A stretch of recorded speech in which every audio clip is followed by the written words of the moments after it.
Bienvenue dans la clinique audio. Je suis Dr Voice. Je vais d'abord te dire une chose. Ici, tu es en sécurité. Il n'y a pas de jugement, pas de pression, juste un espace pour toi. Ici, ta voix compte. Ce que tu dis, ce que tu ressens, ce que tu gardes en silence, tout a sa place. Aujourd'hui, nous recevons une brillante et forte Délice.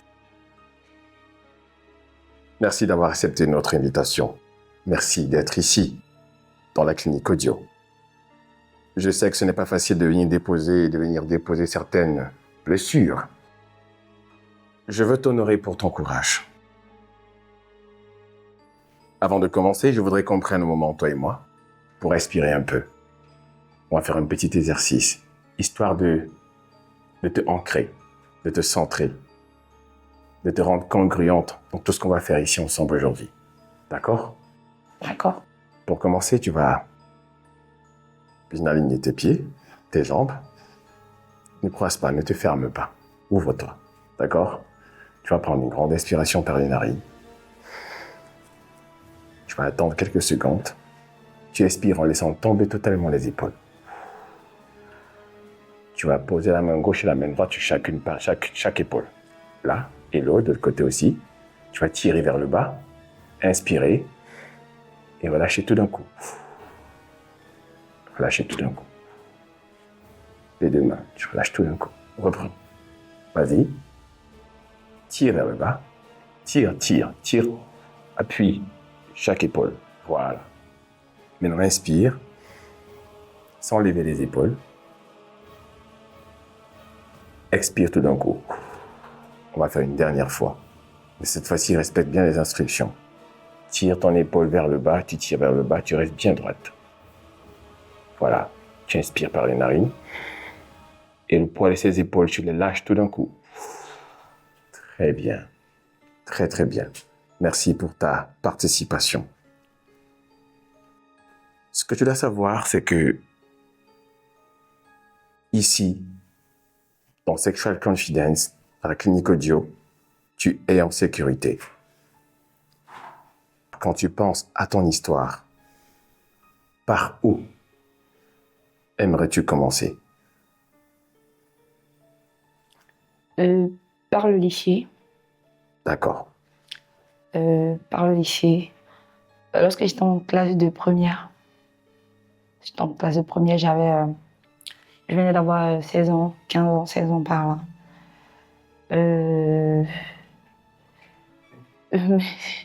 C'était compliqué au lycée parce que on se moquait beaucoup de moi. C'est vrai, j'avais des excellentes notes à l'école, j'étais brillante, mais dans la vie sociale, tous les jours on se moquait de moi, chaque jour et tout. Et du coup, une fois, il y a des amis, bon, je ne vais pas dire des amis, des camarades, avec qui on a séché les cours parce que il n'y avait pas cours et aussi, voilà, comme au lycée, il n'y a pas cours. On a amadoué le gardien, on est sorti. Il y a un de nos camarades qui a proposé le chez lui pour partir sécher les cours.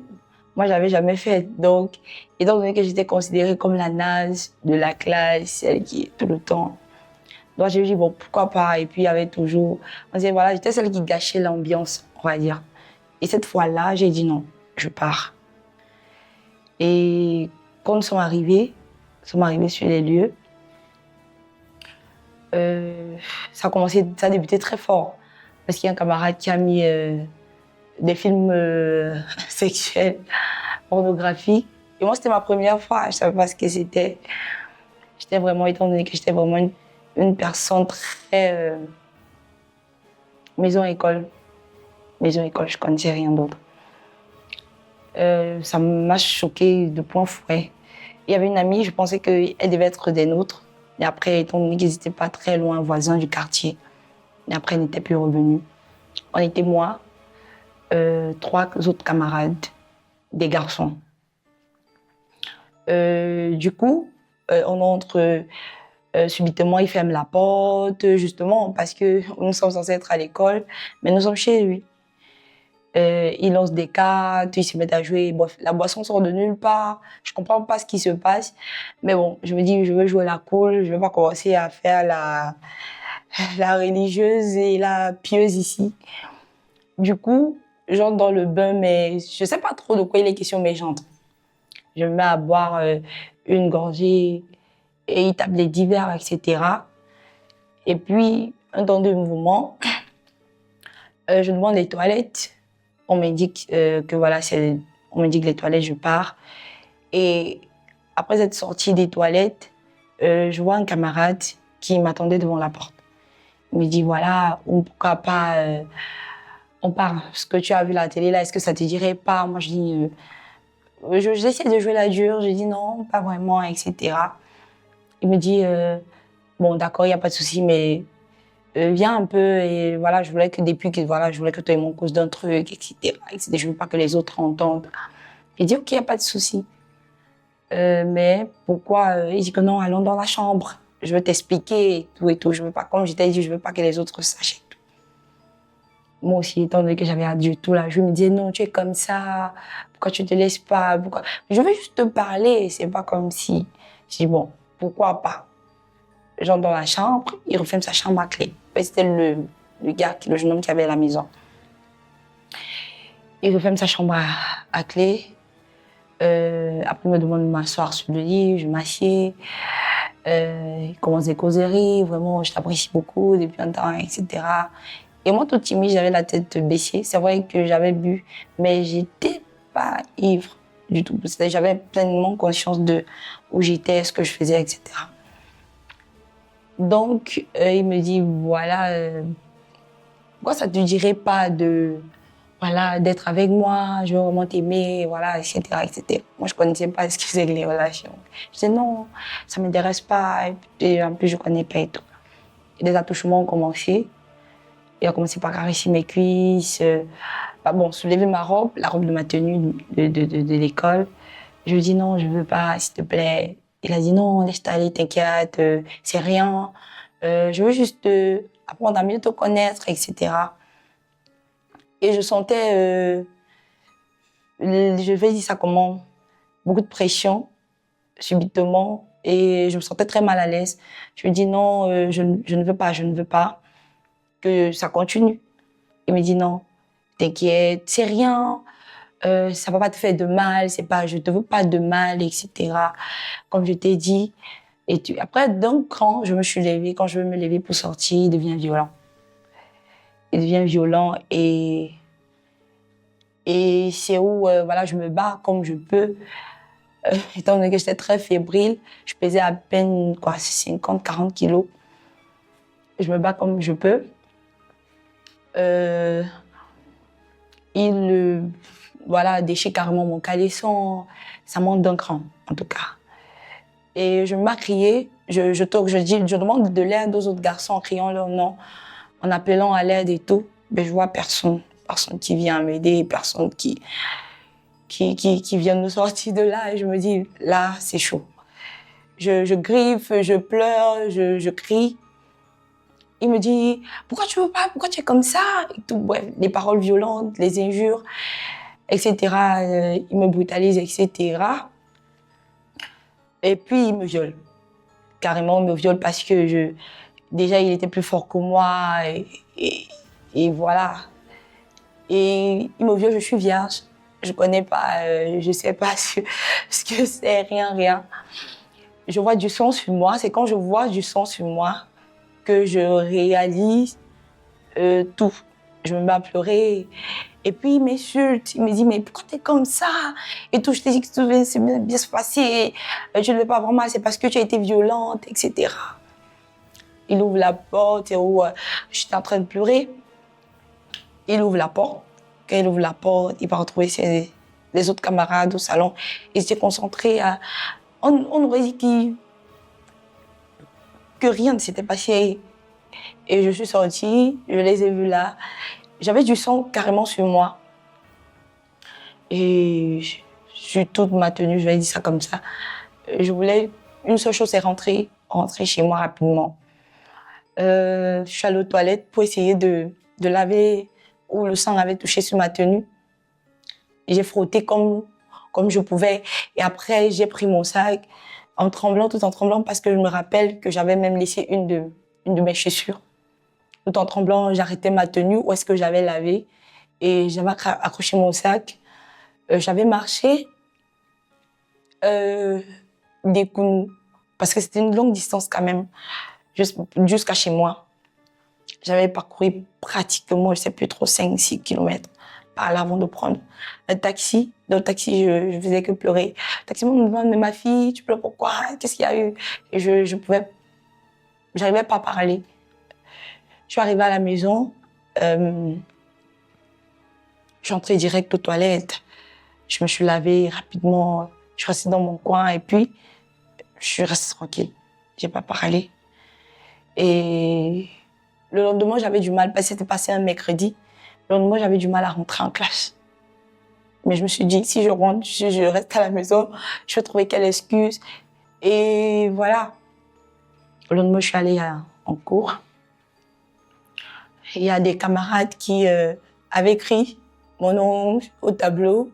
Bon, je suppose que c'était les mêmes. La Sainte Marie, non, ne me touche pas, en fait. Ils avaient mis mon nom et puis ils avaient dit, ne me touche pas, la Vierge de la classe, etc. Et je comprenais pas trop ce qui se passait parce que j'entendais comment on chutait mon nom de part et d'autre, des railleries, des moqueries, etc. Et j'avais presque pas fini le cours parce que je m'étais réfugiée dans une salle de classe abandonnée parce qu'on avait une salle de classe qui était libre.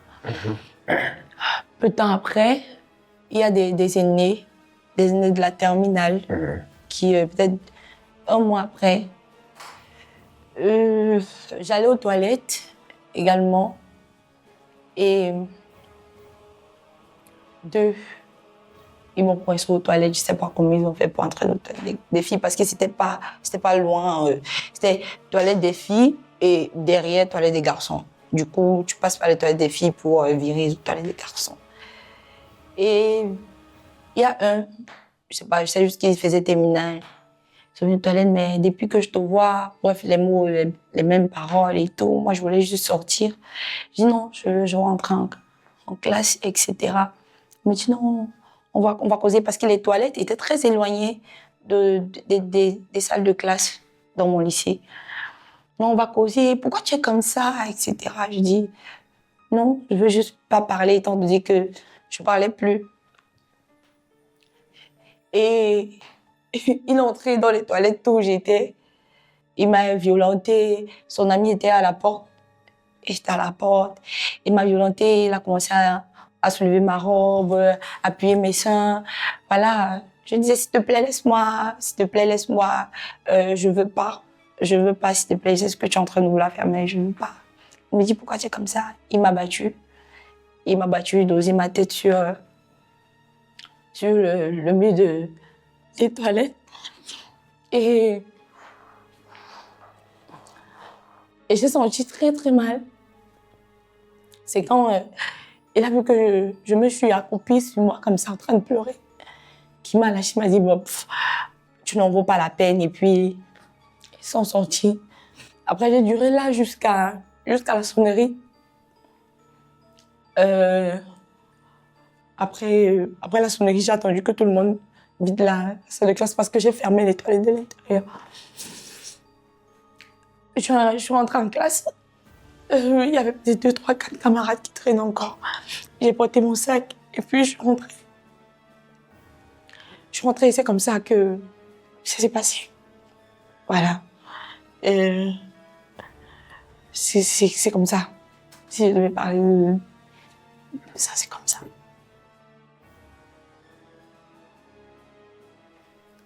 Là, on va préciser que tu es à Yaoundé que ça se déroule. Ah oui, ça se déroule à Yaoundé, au lycée de Bouakelé. À l'époque, en 2015. Voilà.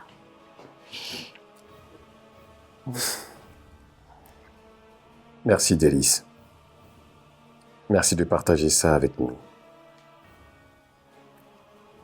Comment tu te sens maintenant, après avoir parlé? C'est vrai que c'est une histoire que j'en parle pas. Je parle vraiment pas du tout. D'accord. Même mon père, je pense pas qu'il le sache. Il sait juste qu'on m'avait violée parce que je l'avais dit. Il a voulu entrer là-dedans et je ne veux pas en parler. Il y a que lui et ma meilleure amie, voilà, qui sont cool. Là, je me sens... c'est vrai que c'est pesant, mais sinon, ça va un petit peu mieux. Tu sais, Délice, parfois notre corps parle avant nos mots. Là, pendant que tu partageais, est-ce que tu as ressenti une tension quelque part? Une gorge qui se resserre, une poitrine qui se resserre, le ventre, la boule dans le ventre. Dis-moi, où as-tu vécu cette histoire pendant que tu racontais dans ton corps? Parce que le corps est une mémoire. Dans mon ventre, je sentais comme une boule dans mon ventre. Oui. Ma gorge qui est devenue très sèche. Très sèche. Au moment où mes poumons se contractaient, j'avais l'impression que j'ai de la peine à respirer. Au niveau de la poitrine. Voilà. Délice, merci pour ta confiance. Maintenant, je vais passer la parole à Dr Nastia. Elle va t'aider à comprendre ce qui se joue à l'intérieur de toi et t'accompagner pour poser les premiers pas vers la guérison. Merci.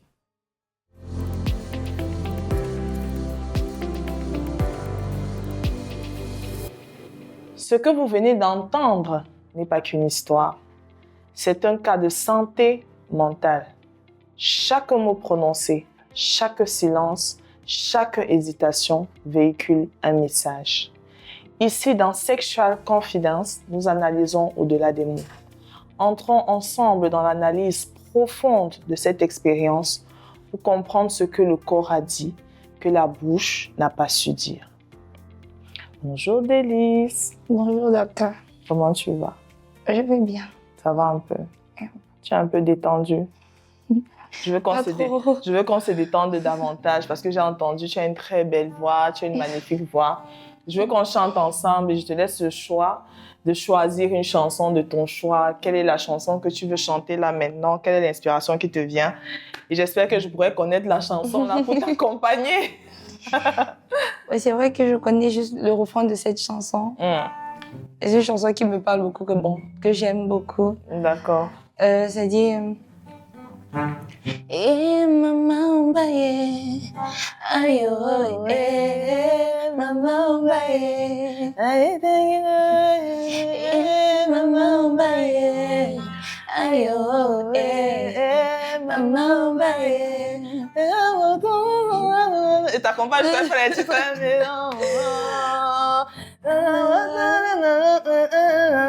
Voilà, c'est ça.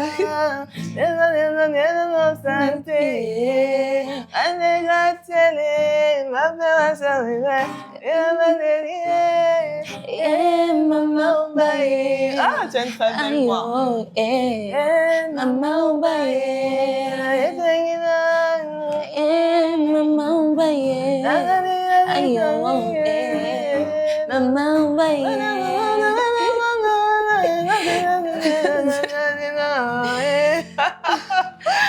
Comment tu te sens? Est-ce que tu te sens un peu détendue et tout? Oui. Moi, j'ai dans mon rôle d'artiste, c'est-à-dire accompagnatrice du musicien principal, chanteuse de groupe et tout ça là. J'aime bien le chant aussi, ça détend, ça permet de relaxer. Ça permet aussi en même temps de s'exprimer. Oui, exactement. Pour moi, la musique, c'est quelque chose qui m'apaise énormément. Je parle beaucoup au travers de la musique.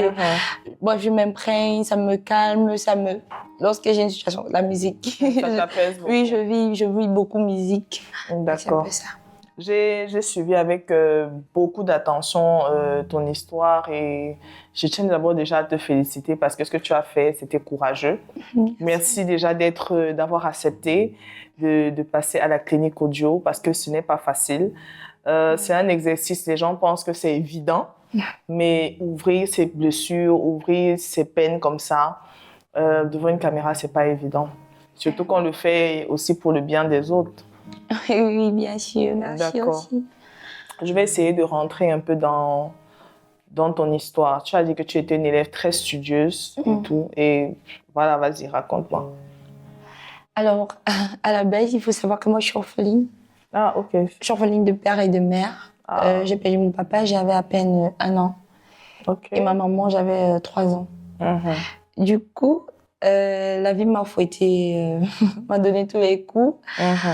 On m'a ramenée au village quand j'avais 3 ans pour rester avec la grand-mère, ma grand-mère maternelle, parce que j'ai pas connu le côté de mon père. Du coup, j'ai grandi au village jusqu'à mes peut-être 6 ans.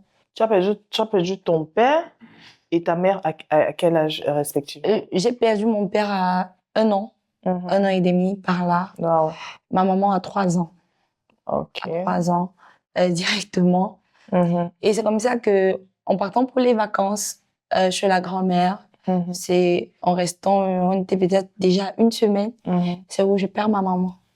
Wow. Là, du coup, je suis obligée de rester au village parce que je connaissais pas la famille de mon père après le décès de mon papa. Et j'étais son enfant unique. N'ont pas voulu de moi parce qu'elle est bien, ils devaient s'accaparer des biens de mon père et puis ça les arrangeait. Donc, ma grand-mère a dit, bon, voilà, je vais pas aller leur donner l'enfant étant donné qu'ils ne veulent pas. La mère de ta mère? Oui, la mère de ma maman. Et du coup, elle est restée avec moi. Et mon tuteur, qui est mon papa actuellement, qui est le petit frère, le dernier, la grand-mère, petit frère à ma mère, m'a beaucoup aimé. Ce sont lui et ma grand-mère qui ont pris soin de moi et qui m'ont élevée jusqu'à ce que je fasse l'école maternelle 1. Donc j'ai grandi au village, je fréquentais au village jusqu'au l'école maternelle 1. Ma maternelle parce que j'étais très éveillée à l'école. Déjà à 3 ans, je parlais plus que tout le monde. J'étais une enfant très agitée. Du coup, j'ai appris vite. Je suis allée très vite à l'école. Ok. Genre à 5 ans, 6 ans. 5 ans, j'étais déjà au CP. Et du coup, à 6 ans, j'étais direct école maternelle 1. J'ai pas fait la maternelle parce que en 1 an, j'ai fait les 3 classes carrément. Parce que ça allait. Très brave. J'étais très brave. La directrice disait non, celle-là, on peut pas la garder. On peut pas qu'elle parte. Du coup, j'ai vite fréquenté. Je me suis retrouvée à l'école maternelle à 6 ans. C'est où ma grand-mère dit bon, le village tel je vois l'enfant, le village ne peut pas. Ça ne peut pas donner un certain avenir. Un certain avenir pour elle. Du coup, j'ai ma petite sœur, celle qui est mon homonyme, à qui on m'a dédié. Elle va aller vivre là-bas.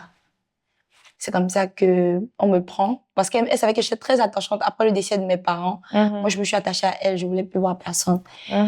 Donc, elle me prend et part me laisser chez mon homonyme, pardon.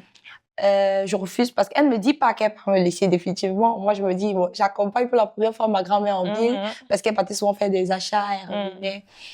Et ça me faisait plaisir juste de l'accompagner comme ça. Mais arrivée, je vois me présenter des gens que j'avais jamais vus de ma vie, des gens que je connais ni d'Adam ni d'Ève. Ça colle pas. Tu les reconnaissais pas. Connaissais pas.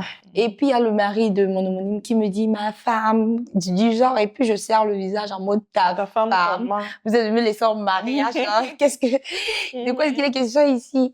Souvent, m'explique que non, c'est ton homonyme, elle présente ton homonyme, c'est le mari et tout. J'ai dit, ok. Elle voulait me laisser le jour où j'ai apparemment, mais tellement j'étais collée à elle et je parlais pas parce que moi, des inconnus, je parle pas. Je parle qu'à l'intérieur.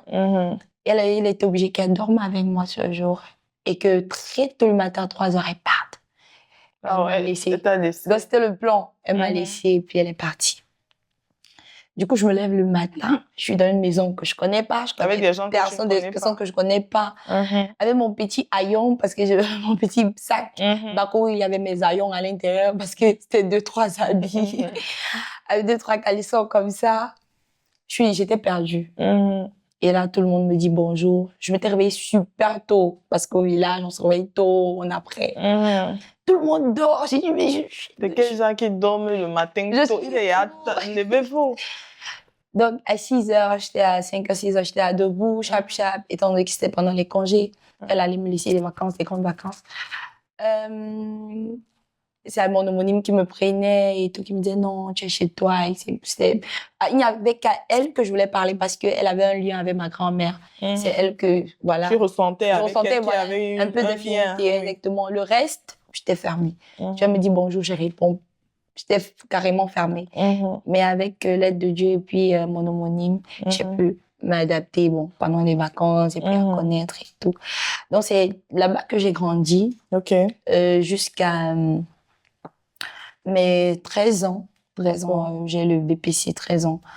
14 ans, j'ai eu le BPC. C'était pas très intelligente, d'ailleurs. Oui. C'était pas très facile parce que, bon, c'est vrai, c'était mon homonyme, elle m'aimait beaucoup, mais elle n'était pas à la maison parce qu'elle était directrice. Du coup, d'une école publique, elle ne savait pas ce qui se passait à la maison. Son mari était pasteur également, il n'était pas très sur place, il s'est déplacé beaucoup, mais ses enfants étaient là. Et là-bas, j'ai développé un caractère très sournoise. J'étais le genre d'enfant, je parlais pas. J'étais tout le temps dans mon coin parce que de base, on m'avait montré ma place. C'est du genre, hé, meuf, t'es pas chez toi ici. Les enfants de la maison. Oui, t'es pas chez toi. D'abord, déjà, on sait pas d'où tu sors, une villageoise comme toi, etc. Il y avait déjà cette barrière-là. Pendant que moi... C'était des adolescents, des enfants? Oui, bon, j'étais juste l'aînée de la dernière. De la dernière, j'étais son aînée de 3 ans. Celle que je devais suivre, elle était mon aînée de 3 ans également, mais le reste était des grands. C'était des 18, 25, même déjà, des grands. Il y a un même qu'on appelle tonton, on l'appelait tonton, l'aîné. Du coup, et à la maison, il y avait la chambre des filles, la chambre des garçons. Et moi, dès qu'on m'a installée dans la chambre des filles, de base, déjà, personne ne voulait me donner son lit. C'est-à-dire, toi, on veut pas, toi. Tu restes dans ton coin là-bas. Qui sort du village. Tu te démerdes. On va peut-être mettre un petit matelas au sol, tu vas dormir, mais on veut pas te sentir avec. Donc, du coup, de base, déjà, c'était ça. Et sans compter qu'à la maison aussi, moi, ma grand-mère m'a habituée à être quelqu'un de très agile. Du coup, je faisais tout. Je me lève très tôt le matin, je lave le sol, je lave les assiettes. Je ne vais pas rester comme ça, croiser mes mains. Donc, j'ai appris à vite m'adapter à l'atmosphère, à me renfermer, à plus trop parler. Parce qu'il y avait aussi les canapés. Je ne m'asseyais pas sur les canapés. Je devais m'asseoir au sol dans un coin de la maison. C'était sous ordre de qui? Des enfants ou des grands enfants? Je vais dire des grands enfants. Mais les parents de la maison n'étaient pas au courant? N'étaient pas. Bon, la maman, pas du tout. Le papa, peut-être. Parce que c'était un peu vicieux de sa part, parce qu'il savait qui sont ses enfants. Parce que lui, par rapport à la maman, il était beaucoup plus à la maison. C'est-à-dire, si la maman, en une semaine, on peut la voir, voilà, peut-être 3 fois. Lui, le papa, il sera là 5 fois. Du coup, il était beaucoup plus présent à la maison par rapport à la maman. Et comme justement, c'est pas lui qui avait le lien avec toi. Exactement. Du coup, les gens, voilà, c'était pas trop son affaire. C'est-à-dire, où ici, il entend des petits chahuts, des enfants, là, lui, parce qu'il se ferme dans sa chambre. Gérez-vous. Voilà, gérez-vous. Il appelle au trop l'aîné de venir gérer. Du coup, c'était un peu ça. Je fais vite mes études. Bon, même aussi, déjà, avec l'étude, c'était différent parce qu'elle partait dans des écoles privées, des collèges. Moi, j'allais à l'école publique. Donc, j'étais la seule qui faisait une école publique. Mais moi, je regardais pas ça comme ça parce que, de base, ma grand-mère m'avait dit, t'es orpheline. Et toi, si quelqu'un t'accepte déjà chez toi, c'est beaucoup. C'est beaucoup. Si tu réussis à manger chez la personne, c'est encore mieux. Tu pars à l'école, voilà, c'est bon, c'est parfait, quoi. Toi, on t'aime. Du coup, je n'avais pas... Avec ce grand innocence, je me disais, ils font assez, ils m'hébergent déjà, je mange chez eux. C'est beaucoup. Je me contentais de ce que j'avais, j'étais reconnaissante pour ça.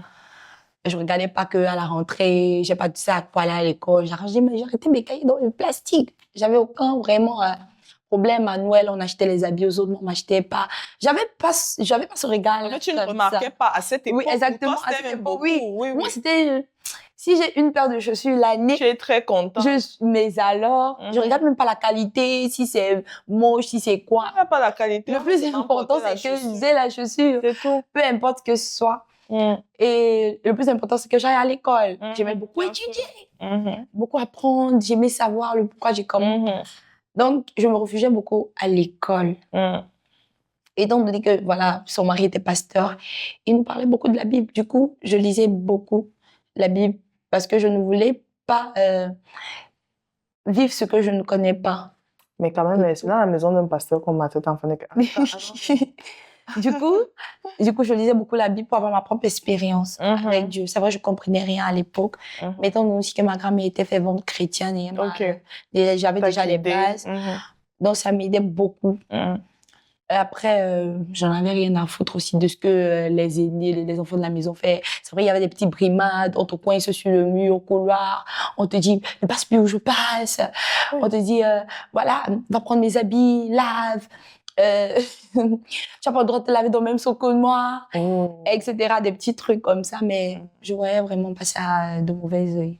Oui, à cette époque, tu étais dans ta plénitude. C'est-à-dire Exactement. peut-être la maison dans laquelle tu habitais était différente Était de la belle, maison de ta tellement grand-mère belle. où tu sortais. Avec des marges, des Mhm. portails, bref. Pour moi, C'était c'était une grandiose. grandiose. C'était la plus belle maison déjà du quartier. Mhm. Et mon amour, elle est brune et ses enfants sont un peu comme des métis. Mhm. Du coup, Tu avais des bonbons. Ouais, comme on dit, j'avais tu des avais bonbons.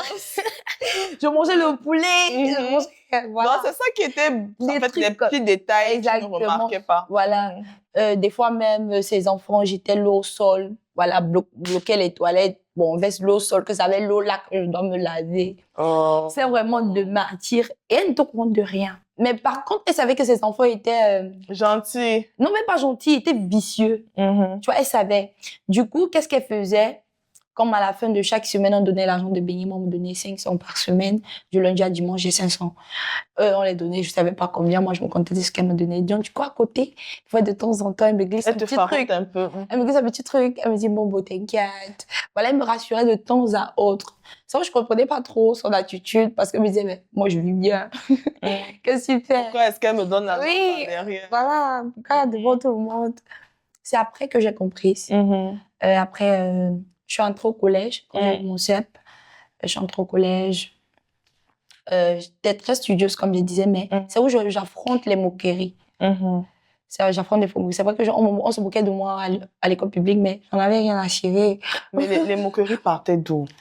De mon physique. Mm. Mon physique, parce que j'étais très chétive. J'étais très mince. Déjà, après, aussi, j'étais la seule noire de la maison. Avec ta peau noire. Ouais, j'avais ma peau J'étais très noire. noire. J'étais noire par rapport à elle. Mhm. Elle me disait, pourquoi t'es noire? Elle me posait des questions. La moquerie commençait déjà à la maison. Pourquoi t'es noire? Pourquoi Là, ton c'est les visage est filles de comme la ça? maison. Oui, les filles de la maison. Ta tante. Pourquoi de t'es- ton homonyme. Pourquoi t'es comme ça? Pourquoi tu as ce visage? En fait, tout sur moi, en fait, avait Sujet à discussion. des sujets à discussion, sujets à moquerie. Voilà, donc déjà, j'étais habituée. Donc, à l'école, je m'en foutais.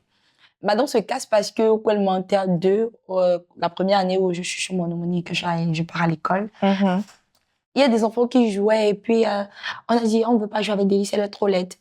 Et j'étais au deuxième, l'enfant m'a poussée. Ça, c'est les cas J'ai de dégringolé. violence en milieu scolaire. Exactement, j'ai dégringolé du deuxième, je suis tombée, je me suis fracassée la bouche et ma Oh. mâchoire s'est déformée, ma dent s'est cassée. Mhm. De là, une maîtresse m'a conduite, on m'a amenée à l'hôpital et tout. Quand je rentre, la première chose que le mari de mon homonyme trouve, elle me dit, mais tu es laide, mais qui va encore t'épouser, qui va vouloir de toi? Donc, l'enfant est en train d'aller à l'école. Toi, tu lui demandes qui va l'épouser. En fait, elle n'a pas posé la question, qu'est-ce qui s'est Je comprends, passé? elle s'est D'abord, en fait, exclamée. c'est directement le Elle s'est premier mot qu'elle a exclamée. dit. Et ça ne s'est jamais sorti de ma tête, jamais sorti de mon esprit. Ah. Je me suis dit dès cet instant, ok. D'abord, déjà, je me trouvais laide. Là, c'est bon, ça va, c'est mort. Et à chaque fois, on me disait, mais ta dent là, tu es encore devenue plus laide, ta mâchoire. Parce qu'à l'époque, là, ma mâchoire, elle est bien. Elle était carrément déformée avec le choc. Donc, j'avais poussé le refuge, école Dieu. Quand j'entre au collège, ça s'empire. Parce que là-bas, là, le niveau de cruauté, il monte d'un cran. Mhm.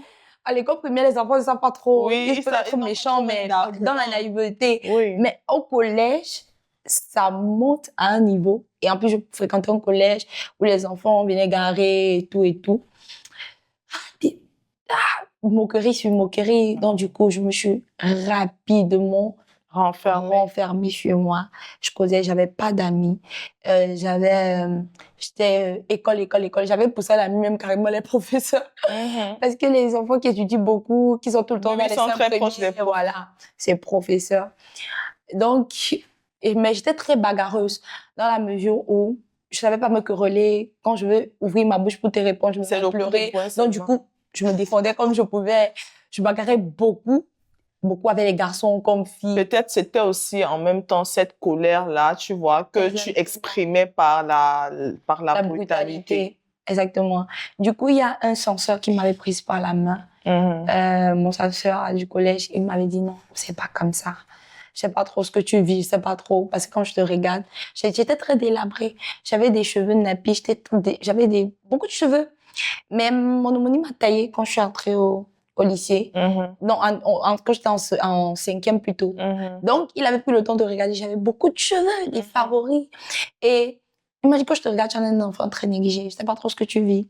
Mais on règle pas tout par la force. On règle pas tout avec la bagarre. C'est lui qui m'a pris la main de temps à autre. Il me demandait si je vais bien. Et quand on me provoquait, c'est vers lui que j'allais. Il me disait non, laisse. Il était comme un refuge, un appui. Exactement. Étant donné que mon tuteur légal, qui est mon papa, ne vivait pas. Il était lui-même élève, étudiant. Il se battait encore. Il n'avait pas de maison. Qui est le frère de ta mère. Oui, exactement. Le petit frère de ma maman. Il n'avait pas où vivre pour qu'il puisse dire que je parlais de lui exactement à ce moment-là. Donc, du coup, je créchais. Je vivais chez mon homonyme. Et je savais même pas à l'époque que c'est lui qui payait ma pension. Ok, je croyais que c'était eux qui payaient ta pension. C'est lui, justement, dans cette doublement reconnaissante. J'étais grave à la maison. À la maison, je voulais être à l'école parce que ça m'évadait. Mais quand les moqueries ont commencé, je savais plus. Être à l'école, je voulais que l'école finisse vite pour que je puisse rentrer à la maison. Je disais, encore, voilà. Faut que le matin arrive vite pour que je sorte d'abord. Exactement. Du coup, c'est quand je prenais mes cahiers, j'étudiais que j'étais bien. Je prenais le temps de me poser, j'étais bien. J'avais vite mon CP, mon BPC. Quand j'ai mon BPC, je pars en vacances chez ma grand-mère. Ma grand-mère a une réunion avec mes oncles. Celui-là, elle leur dit, il est temps qu'on prenne l'enfant. Parce que mon homonyme, je la connais. C'est une femme au grand cœur, au bon, mais elle n'a pas même mis sur sa maison. Je comprends. C'est le genre de femme qui laisse un peu beaucoup de... C'est-à-dire qu'il n'y a pas trop d'autorité dans son foyer. Exactement. Exactement. Et ma grand-mère dit, si on laisse cet enfant... Parce que moi, j'ai ma fille, je la reconnais plus. Parce que j'étais plus devenue dégagée comme j'étais. Avec elle. Même que ce soit avec elle, que ce soit avec les autres, elle me voyait toujours, j'étais toujours à part. Je me reculais. Je me disais, j'ai pas droit à certaines choses. Même à la maison, en vacances, quand elle essayait de départager, elle rentrait avec des provisions. Elle voyait que moi, je m'écartais. Je me disais, bon, c'est pour ses petits-fils légitimes, moi, qui ont encore leurs parents, moi, vraiment. Si elle pense à moi, tant mieux. Donc, j'avais déjà développé malgré tout l'amour qu'elle a pu te donner. Exactement, dès la base. Elle ne comprenait pas trop ce qui m'arrivait. Je ne me confiais plus à elle. J'étais plus être où elle est. J'étais plus dans mon coin. Elle dit non. À cette allure, si on laisse mon enfant là-bas, ça va pas aller. Du coup, je cherchais une solution. Et il y a le jumeau de mon tuteur qui s'était déjà marié. OK. Et ils disent, bon, OK, elle vient vivre chez moi. Le jumeau de ton tuteur, c'est un autre petit frère à ta mère. Exactement. Ils sont jumeaux. Mais dans les jumeaux, il y a un qui était d'abord qui t'a adopté. Qui m'a adopté. Et l'autre, c'est son frère. Voilà, c'est son frère. Il dit, voilà, elle va venir vivre à la maison et tout. Donc, du coup, la décision tombe comme ça. Personne ne me demande mon avis. On ne sait pas ce que je vis parce que je ne parlais pas. Étant donné que ma grand-mère m'a appris que les aînés ont toujours raison, on respecte, on ne répond pas. Si on te fait quoi que ce soit et tout et tout. Donc, je me taisais. On part voir mon homonyme pendant les vacances là. Elle pleure beaucoup parce qu'elle ne voulait pas se séparer de moi. Elle aimait beaucoup ma maman. Du coup, elle se sentait redevable de prendre ma chance. Oui. Voilà. Donc, du coup, la séparation était très intense pour elle. Elle a pleuré, mais elle était obligée de me lâcher. Quand je suis pas vivre chez mon oncle, là, je fais pas 2 mois. Pourquoi? Bizarrement. Parce que sa femme disait que je couchais avec mon oncle. Ouais, les femmes aussi avaient des affaires de coucher avec des... Je ne connais même pas d'abord déjà. Parce qu'à l'école, déjà au collège, on se moquait de moi parce que j'avais pas tout petite copain. Je savais même parce que j'étais tout le temps studieuse. C'est parti d'où le fait qu'elle... Parce que, tu es une enfant, justement. Tu arrives dans la maison du frère de ta mère et sa femme reste elle me connaît pas. Elle te connaît pas. Elle reste comme ça un matin, elle est consciente que tu es sa nièce et elle sort que tu couches avec ton oncle. Et c'est même pas du genre, j'ai une affinité avec cet oncle-là. Aucune. C'est-à-dire, depuis le décès de ma mère, je l'ai jamais vu en pâture. C'est pas quelqu'un qui a toujours... On souvent se dit bonjour, ben, j'ai aucune affinité avec lui. Est-ce que c'est pas... Moi, je dis souvent, vraiment, c'est pas un peu la jachère? Parce que... Même pas, c'est une femme très possessive. Pour elle, c'est son mari et ses enfants. C'est-à-dire, elle veut voir personne de notre famille chez elle. Non, mais attends un peu. Sous prétexte que ma grand-mère est devenue pauvre. Et comme il est le seul, à l'époque, il était le seul À avoir un peu. avoir un peu. Mais comment comment un esprit sain, un cerveau sain qui veut même chasser, disons ça comme ça, les membres de sa belle famille de chez elle, va utiliser le prétexte de Je peux coucher avec mon oncle. En fait, moi, je sais pas quand. Non, elle a un problème. Elle disait que elle m'inventait des trucs comme quoi, dans la sorcellerie, je suis sorcière, je veux tuer ses enfants. Oh. Vraiment, du coup. Et comme mon oncle, à l'époque, il était hôtelier, je crois, à l'hôtel Silla. Il est hôtelier. Au Hilton, voilà. Bref, il était hôtelier, en grand hôtelier. Donc, il n'était pas très souvent à la maison parce que les hôteliers, je sais pas, ils sont pas à la maison. Mais lui et moi, de temps en temps, on se voyait rarement parce qu'il rentrait peut-être à 3h du matin. Et moi, j'étais en train d'étudier. Du coup, on se croise. Il dit peut-être en une semaine, on se voit une fois. Il dit, ça va? Il prend peut-être 1000 francs, 2000, il me donne. Voilà, mais sinon, l'argent de baigner, c'est elle qui gérait. Elle me donnait rien. Et moi, ça me dérangeait pas. Donc, c'est incroyable de voir à quel point il y a beaucoup de personnes qui ont le mal en elles. C'est-à-dire que c'est incroyable. Du coup, moi, je sais pas, tout le monde était surpris. Après 2 mois, du coup, elle me met dehors à la porte parce que je rentre un matin de l'école. Parce qu'on me change du collège au lycée. Le lycée, c'est un autre niveau. Ça m'en donne faim, ni le lycée. On me vole d'abord mes affaires le premier jour, parce que c'est la jungle au lycée. Du coup, je rentre, je suis choquée qu'on m'a volé. Et le temps pour moi de me réadapter à un nouveau système, je partais en C, mais on m'a mis en A. J'aime la science, mais je suis dans tout un autre univers, la littérature. Je dois me réadapter en même temps à la maison, je dois subir, je sais pas trop quoi. Et j'étais habituée à être martyrisée, du coup, moi, c'était normal. Quand je rentre ce jour-là, il y a ses neveux qui ferment la porte. Je dis, ouvrez la porte, les gars. Ils disent que non, tata a demandé qu'on te laisse dehors, que tu sortes de chez elle. Je dis, mais c'est pas possible, j'ai la tenue, laissez au moins que je me change et tout. Ils disent, elle a dit qu'on ne te laisse pas entrer. Et on rend des enfants complices de ce truc. De ça. Et à l'époque, j'avais quoi? J'avais 14 ans.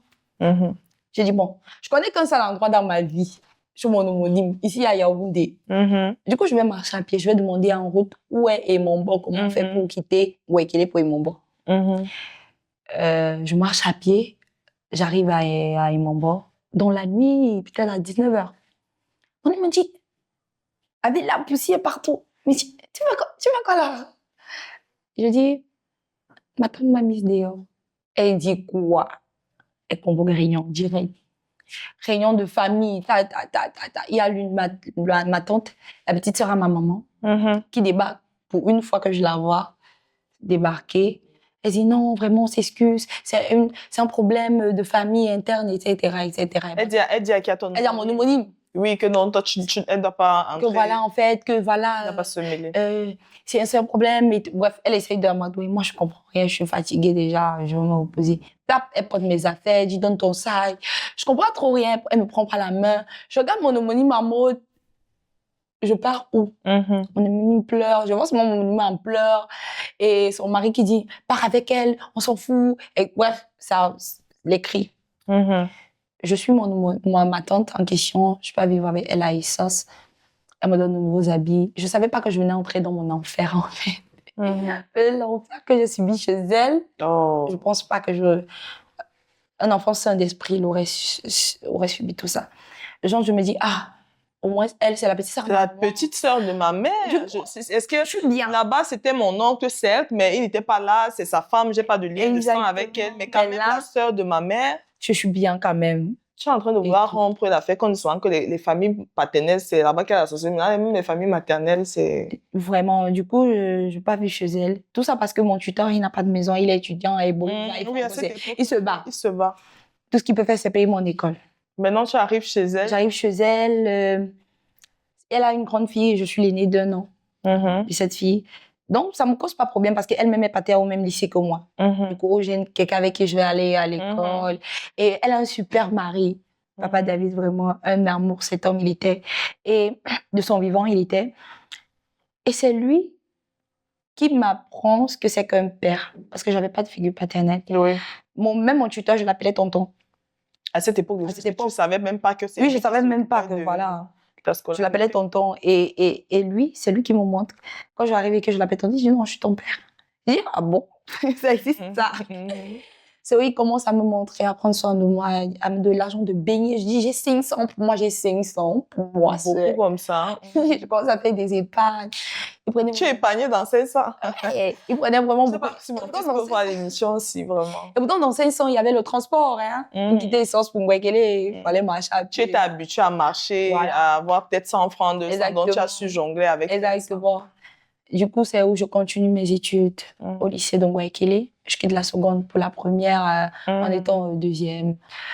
Bref, il est fier de moi parce que je suis studieuse. Et c'était quelqu'un qui encourageait les efforts. C'est-à-dire, il vous donne des défis. Si tu sors première, tu auras telle chose.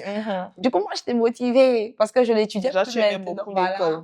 Et j'avais une motivation en plus. Du coup, j'arrive en première. Ma tante change avec moi complètement. Avec sa fille, pas sa fille redouble. Elle change. Ça devient une autre personne. Je la reconnais plus du tout. Ça devient, je dois plus toucher à ses affaires. Je dois plus m'asseoir sur ces trucs. Bref, je revis la même chose. Mais cette fois-ci, je m'assois au sol. Maltraitance totale. Des fois, elle m'appuie le cou sur le mur, disant que je lui tiens tête. Je regarde, mais je t'ai manqué de respect à quel niveau? Peut-être elle a demandé que je me réveille à 3 heures pour laver les habits de tout le monde. Et puis, tu es une ado, tu es une adolescente à cette période-là. J'ai dit, mais je suis dans quoi? À un moment, ça faisait des problèmes entre son mari et elle parce qu'ils ne comprenaient pas. L'enfant fait tout bien, ta fille aide tout le temps, elle était malade. J'ai mal à la tête, je peux pas. Du coup, Délice se retrouve en train de laver les habits de toute la maison parce que chez nous, quand tu laves les habits, tu laves pour tout le monde. Laver les habits de tout le monde, laver le sol, les assiettes, préparer. Il y a les enfants qu'elle vient d'accoucher. Il faut prendre soin d'elle parce qu'elle-même, elle traverse peut-être son postpartum. Donc, je faisais tout. Mais je m'en plaignais pas.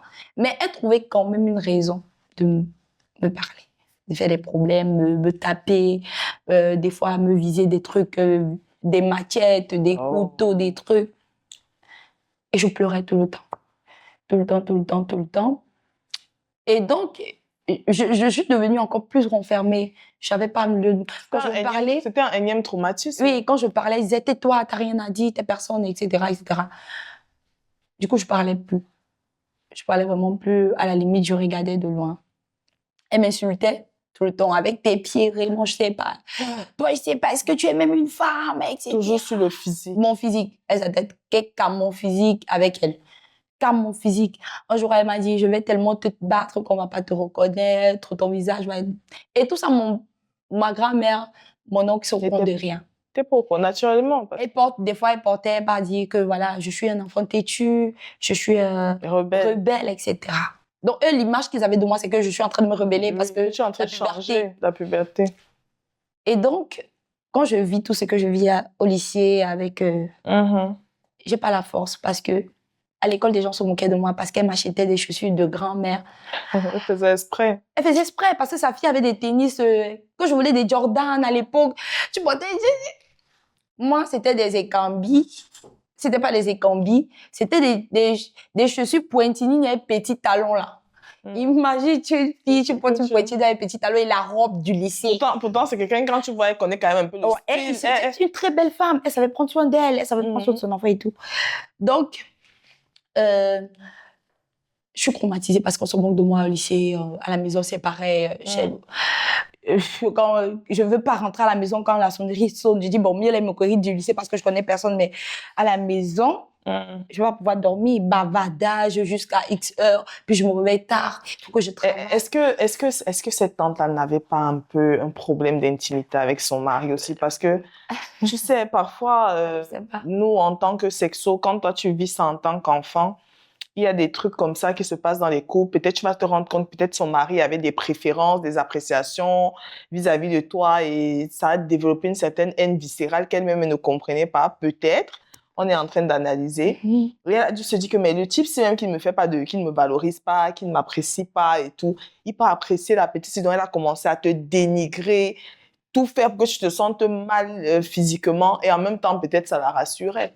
Oui, aussi peut-être, aussi, vraiment aussi. Parce que surtout, je ne comprenais pas trop parce qu'on disait que ma maman et elle, avec de bonnes relations, ma maman prenait tellement soin d'elle. Si ma maman pour marcher, pour acheter un truc pour elle, elle va acheter pour elle. Genre, si elle part pour acheter, pour se faire plaisir, elle va dire, bon, j'ai une petite sœur, il faut également que je prenne soin Non, d'elle. c'est sûr que peut-être c'est parti d'une certaine du coup, je sais pas. frustration et tout. Donc, à l'école, il y a ces moqueries-là, on met mon nom au tableau, on m'insulte de moche, il y a tout, il y a pas de garçons qui s'approchent de moi parce que je suis la risée. Et donc, ce moment arrive parce que j'en avais marre d'être la loseuse, d'être la fille grosse spirit, école et tout et tout. Je me dis, bon, ok, qu'est-ce que les autres font pour que comment je peux faire pour être aussi une bad girl et tout, accepter être comprise par mes camarades et tout. Comprise, exactement, pas être comprise. Et là, ça arrive. Quand ça arrive, je dis, moi, dans ma tête, ce qui check, c'est... Je ne suis même pas dans l'analyse de ce qui vient de m'arriver, j'ai été violée. C'est si je pas dit, ma tante, elle va pas me suivre. Mon Dieu. D'abord, déjà qu'elle avait publié dans toute la famille que je connaissais des hommes, et pourtant je ne savais même pas ce que c'était que sortir avec un garçon. Tout ça parce qu'elle m'avait attrapé en train de causer avec le voisin qui voulait que je l'aide parce qu'il était très bête. Et donc, je le coachais de temps en autre. Elle s'est dit, je connais les hommes. Et c'est allé comme ça. Et cette image, j'ai dit, bon, si elle a failli me tuer parce qu'elle m'avait causé le voisin. Combien de fois si je suis allée dans une maison et on abuse de moi, mais ça va aller en vrille. Et je rentre. Direct ce jour-là, heureusement, je ne l'avais pas retrouvée à la maison. Elle avait caché les clés parce qu'on cachait les clés. Et puis, je ne te coupe pas. On va revenir un peu sur le moment en particulier. Vous étiez à l'école. Un camarade vous a proposé de faire... comment on dit de fuguer. D'aller à la maison. Et quand tu arrives, tu croyais qu'il y a une autre fille qui allait venir vous rejoindre. Oui, exactement. Mais tu t'es retrouvée avec trois garçons. Tu te retrouves avec 3 garçons. Oui, ensuite, vas-y. Essaye de relater l'histoire encore. C'est vrai que tu l'as déjà fait. Mais je suis dans une classe où toutes les filles sont très émancipées parce que je suis en première. Et je ne m'en rends pas compte parce que je suis la gamine de la classe. Bon, je suis à peu près la gamine de la classe. J'ai 15 ans quand j'entre en première. Tu es la naïve. Voilà. Non seulement je suis la naïve et je n'ai pas une éducation relationnelle bien avant. Parce que j'étais maison-école. Maison-école. Du coup, les after school, les petites sorties, les confugues, on part, je ne connaissais pas. Les seuls moments où je savais que les camarades s'amusent, c'est au moment de faire de sport. Parce que vous avez joué au dorsi. Je ne savais pas du tout. J'étais très, très mais très naïve. Côté relationnel et tout. Mais les filles de ma classe, c'est très émancipées. Du coup, il y avait des gens qui disaient, ah, nous, on est partis à Tal, on a mangé ceci. Mais j'écoutais que de conversations. Je voulais vivre la chose, mais je ne voyais pas comment j'allais prendre mon courage à 2 mains. Et il y avait mon nom aussi qui disait que elle là, non. C'est tous les gens école. Pardon. On ne peut pas l'amener dans les mapanes et tout. Voilà, on faisait les classements des filles les plus belles, j'étais toujours dernière. Mais les gens font de ces choses dans les écoles. On disait qui va draguer ou... Bon, les gens se donnent même carrément les challenges sur moi. Tu es quand même consciente que c'est ce qu'on appelle le harcèlement en milieu scolaire. Ouais, j'étais victime d'harcèlement. Et aussi, ma tenue par rapport aux autres était couvent. C'est même comme ça qu'il faut que la tenue soit. Carrément. Donc, j'étais là, c'est quand j'arrive à l'imaginer avec mes petits talons. Les talons de ta tante, là, pointus comme ça. Avec le sac et la robe bien attachée, là. Mais c'est pour en découdre avec moi, les camarades finissent avec moi. Du coup, il y a eu ça. Je me suis dit, OK, je vais faire ce que je n'ai jamais fait, le courageux. Je vais y aller. Étant donné qu'à la maison, ça n'allait pas du tout. Ça n'allait pas du tout parce que maintenant, j'avais des bleus et je voulais des bleus. Je voulais m'échapper. Et je dis, bon, ça tombe bien. On n'a pas cours. J'ai de bonnes notes. J'ai étudié, j'ai aucun devoir. Parce que j'avais checké. Je dis, bon, Délice, tu peux. On s'est assez moqué de toi. Vas-y. Du coup, on dit, on se retrouve et tout. On dit, OK, On quitte même avec la camarade en question, avec toute une bande même. Mhm. Mais arrivé au quartier, je me retrouve avec la camarade en question et puis les 3 autres garçons. Mhm. Elle dit, bon, moi, je rentre d'abord à la maison, les gars. Parce que sa mère, apparemment, était très free. Le genre de maison où, voilà, tu entres en premier, tu es grand, bats-toi. Du coup, elle dit, j'arrive. J'arrive, j'ai dit, bon, je vais pas repousser les cheveux maintenant. Est-ce que je pars? Voilà. Comme elle ne vient plus, ou Oui. je fais comment? Ils vont trouver ça trop bizarre. Et je dois aussi leur montrer que l'image Que ce qu'ils ont, qu'ils ont, voilà, voilà. c'est ça. Je suis là pour prouver que non. Mhm. Même quand je parle pas, mais je suis là pour prouver. Mhm. Du coup, on arrive à la maison. Elle, 30 minutes, 1 heure passe, elle ne revient pas du tout. Je me retrouve fermée dans un portail dans une maison avec 3 garçons. Et tes Voilà. camarades, ils pouvaient avoir à peu près quel âge? Dans le mot, il pouvait avoir 18 ans. Dans les 17, 18 17, ans. bon, 18, 19 ans. Le plus petit avait peut-être 17 ans. Bref, c'était tous mes aînés en tout cas. Mhm. J'étais vraiment très émancipée déjà. Et le gars en question qui a abusé de toi, il pouvait avoir quel âge? C'était 18. 18 ans. C'était lui le plus âgé. Non. Ils avaient presque la même tranche d'âge. Leur aîné avait 19 ans. Bon, il y a un qui avait 19 ans, Mhm. l'autre qui avait 18 ans, et l'autre qui avait 17 ans, mais qui devait avoir 18 ans, même âge Mhm, carrément mhm. que celui qui l'a fait.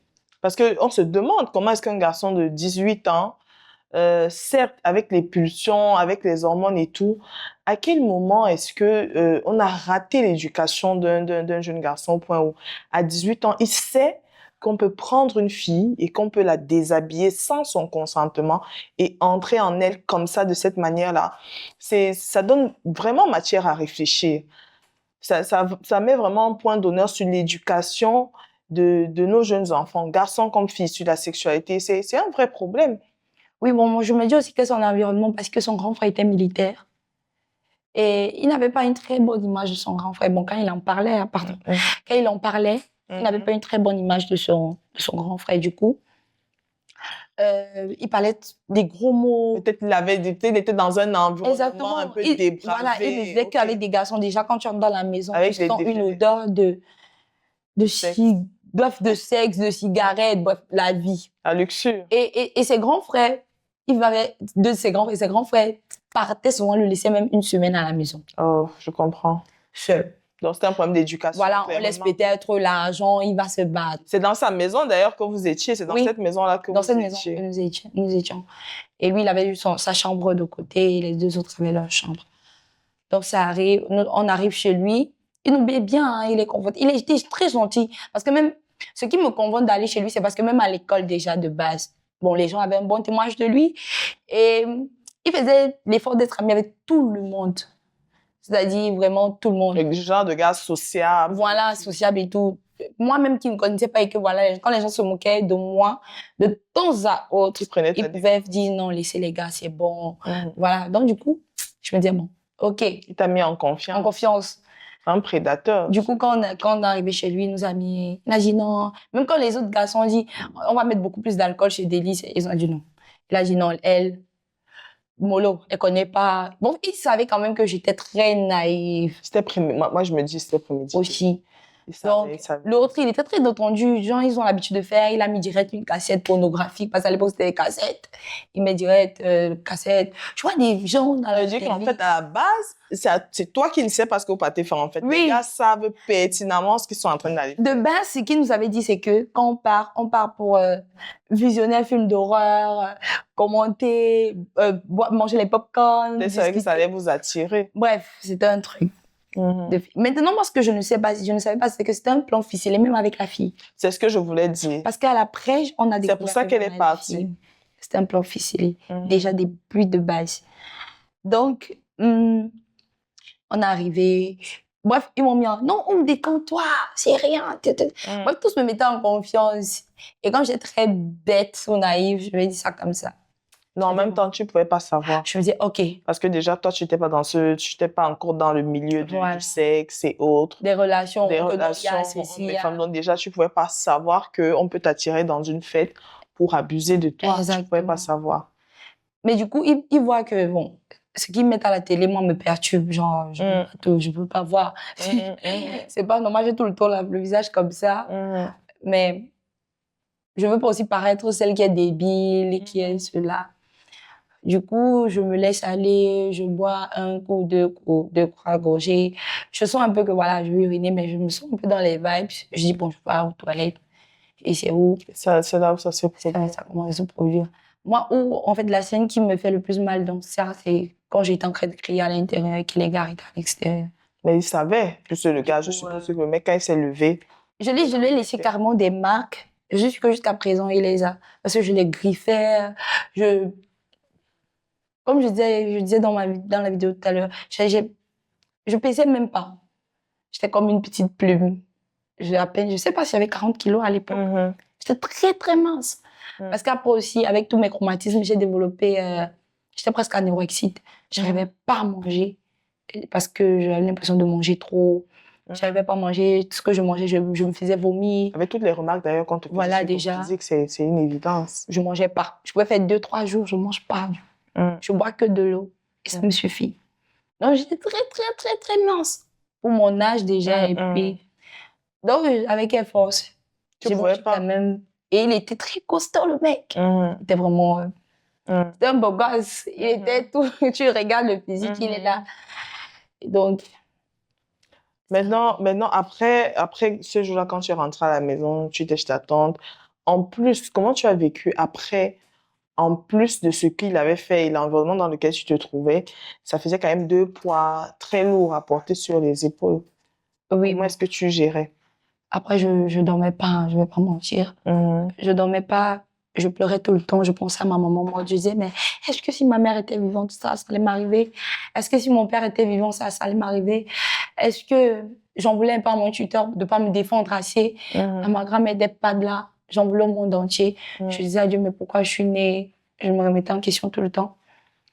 Après, ce qui s'est passé avec les garçons de terminale aussi, c'était la goutte d'eau de trop. Du coup, jeune Mac là, j'ai failli finir ma vie, carrément. Comment ça s'est passé? À quel moment? Après la scène avec les gars qui sont entrés, qui t'ont suivi dans les toilettes. Dans les toilettes, après ça, quand je suis rentrée, j'ai dit, bon là, c'était la goutte d'eau de trop. Parce que quand je rentre même, là, elle se m'a bavardé.